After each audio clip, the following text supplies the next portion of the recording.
नाज़रीन, कारी को जुमे का खुतबा देना महंगा पड़ गया है। ये वाक़या है ज़िला नारोवाल का, यानी कि कारी ने जुमे की तकरीर की और ख़ुतबा दिया तो कारी के ऊपर मुकदमा दर्ज हो गया। कुछ दिन कबल एक कारी के ऊपर FIR दर्ज होती है। जो कारी बुलंद आवाज़ में लाउड स्पीकर में सलावात पढ़ते हैं और वहाँ से पुलिस वैन गुजरती है तो कारी के ऊपर सलावात पढ़ने पर मुकदमा दर्ज किया जाता है। तो वो तकरीर होती है और ख़ुतबा जो होता है जुम्मे की नमाज से पहले, तो वहाँ से भी एक पुलिस वैन गुज़री और वही सेम वक़ुआ, वही सेम बात की जाती है इस मुकदमे के अंदर कि कारी साहब जो है लाउड स्पीकर के ज़रिए तकरीर कर रहे थे जुमे की और जुमे का खुतबा बुलंद आवाज़ में किया, तो हमने कारी के ऊपर मुकदमा दर्ज कर दिया। अब ये FIR भी जो है सोशल मीडिया प्लेटफॉर्म पर वायरल हो रही है। जो पुलिस साहिबान अपने कांस्टेबलों के साथ वहाँ पर फ़ौरन पहुँचते हैं जुमे की नमाज के बाद, तो वो इंतज़ार करते हैं कि जुम्मा अब ख़त्म हो, नमाज ख़त्म हो तो हम इस कारी को फ़ौरन गिरफ़्तार कर लेंगे। जब जुम्मा ख़त्म हुआ तो FIR में ये लिखा है कि कारी साहब जो थे, ख़तीब कारी मोहम्मद मुनीर साहब जो थे, वो वहाँ से फ़ौरन फ़रार हो जाते हैं।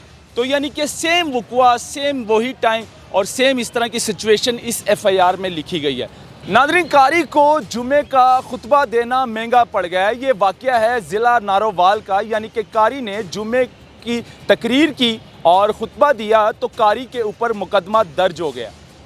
थाने में मुकदमा दर्ज किया जाता है। ये वक़ुआ कैसे पेश आता है आज के इस व्लॉग में मैं आपको बताऊंगा। लेकिन कुछ दिन कबल एक कारी के ऊपर FIR दर्ज होती है। जो कारी बुलंद आवाज़ में लाउड स्पीकर में सलावात पढ़ते हैं और वहाँ से पुलिस वैन गुजरती है तो कारी के ऊपर सलावात पढ़ने पर मुकदमा दर्ज किया जाता है। तो वो मुकदमा जो है FIR की कॉपी कई मुख्तलिफ मीडिया ग्रुप्स में, व्हाट्सएप ग्रुप में और सोशल मीडिया प्लेटफॉर्म पर वो वायरल होती है। उस वायरल होने के बाद कुछ मीडिया पर्सन जो है उस पर व्लॉग करते हैं तो DPO साहब उस पर एक्शन लेते हैं और जो मुकदमा है वो खारिज कर दिया जाता है। लेकिन एक बार फिर जो कल रोज़ जुमा गुजरा और जुमे की नमाज के बाद तकरीर होती है और ख़ुतबा जो होता है जुमे की नमाज से पहले, तो वहाँ से भी एक पुलिस वैन गुजरी और वही सेम वक़ुआ, वही सेम बात की जाती है इस मुकदमे के अंदर कि कारी साहब जो है लाउड स्पीकर के ज़रिए तकरीर कर रहे थे जुमे की और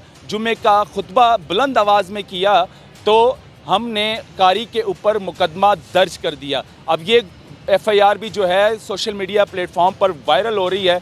तो नाज़रीन, क्या अब जुमे की नमाज, ये इस्लामी मुल्क है और इस्लामी जमहूरिया पाकिस्तान एक इस्लामी कंट्री है, तो क्या अब शहर में यानी कि ज़िले पंजाब में जितने भी ज़िले हैं, क्या वहाँ पर जितनी भी अल्लाह ताला के घर हैं, मस्जिद है, क्या वहाँ पर अब बुलंद आवाज़ में अज़ान नहीं होगी या बुलंद आवाज़ में तकरीर नहीं की जाएगी जुमे की, या फिर वहाँ पर जुमे का खुतबा नहीं किया जाएगा? तो ये बड़ा सवालिया निशान है हमारे इदारों के लिए।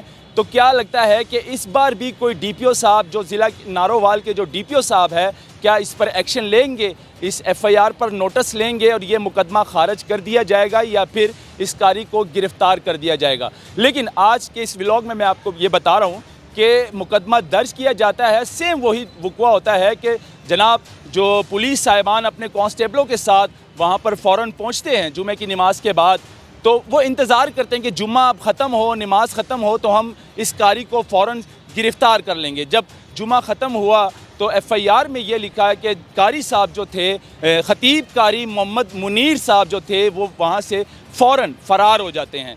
तो यानी कि सेम वक़ुआ, सेम वही टाइम और सेम इस तरह की सिचुएशन इस FIR में लिखी गई है। मेरा ये कहना है कि क्या अब इस कारी की FIR भी खारिज कर दी जाएगी? क्या DPO साहब इस पर नोटिस लेंगे या फिर इस कारी को गिरफ़्तार कर लिया जाएगा? ये एक बड़ा सवालिया निशान है और आवाम जो है अब खौफज़दा भी है कि अब क्या होने लगा कि अब जुमे की नमाज भी हम नहीं पढ़ सकते और बुलंद आवाज़ में खुतबा भी नहीं होगा क्या, या बुलंद आवाज़ में जुमे की तकरीर भी नहीं होगी?